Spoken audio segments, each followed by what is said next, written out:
Meski telah diberhentikan dari dinas militer sejak tahun 98, Menteri Pertahanan Prabowo Subianto mendapatkan pangkat kehormatan bintang 4 dari Presiden Joko Widodo 28 Februari 2024. Di era Orde Baru, usul Presiden Soeharto untuk menaikkan pangkat terhadap 3 orang menterinya malah pernah tidak dilaksanakan oleh Jenderal Edi Sudrajat.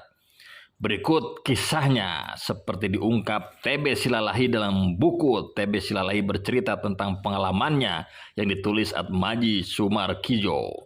Suatu hari pada Maret 93, Mayor Jenderal TNI TB Silalahi yang saat itu menjabat Sekjen Departemen Pertambangan dan Energi ditunjuk Presiden Soeharto menjadi Menteri Pendayagunaan Aparatur Negara.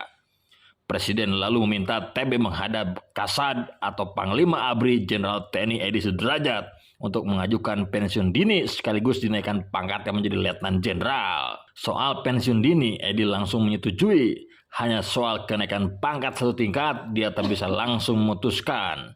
Rupanya beberapa hari sebelumnya, Jenderal Edi sudah diperintahkan Presiden Soeharto untuk menaikkan pangkat Mentam BNI Ginanjar Kartasasmita dan Mensesnek Murdiono dari Marsikal Muda ke Marsikal Madya.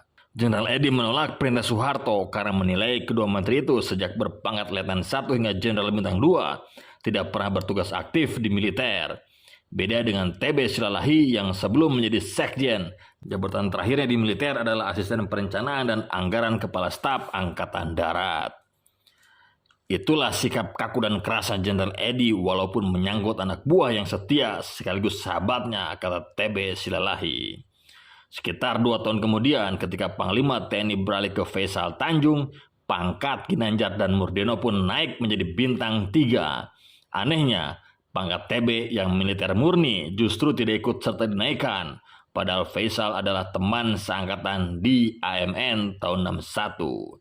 Sebagai sahabat, TB pernah melobi wakil Kasad Edi Sudrajat agar Faisal yang kala itu menjabat Pangdam Tanjung Pura di Kalimantan tidak menjadi dan Sesko karena merasa lebih pas menjadi perwira lapangan. Namun lebih gagal karena Jenderal Edi bersikeras dengan keputusannya agar Faisal mendapatkan pengalaman baru. Di sisi lain, TB dan Jenderal Edi punya relasi sangat baik selama bertahun-tahun. Keduanya pernah sama-sama mengikuti Seskoad pada tahun 71. Ketika Edi menjadi Pangdam Siliwangi, dia banyak memberikan informasi kepada TB terkait tindakan semena-mena sejumlah oknum di Irjen Angkatan Darat dalam melaksanakan Operasi Kartika. Operasi pemberantasan korupsi tersebut kemudian dihentikan oleh Kasat Jenderal Rudini.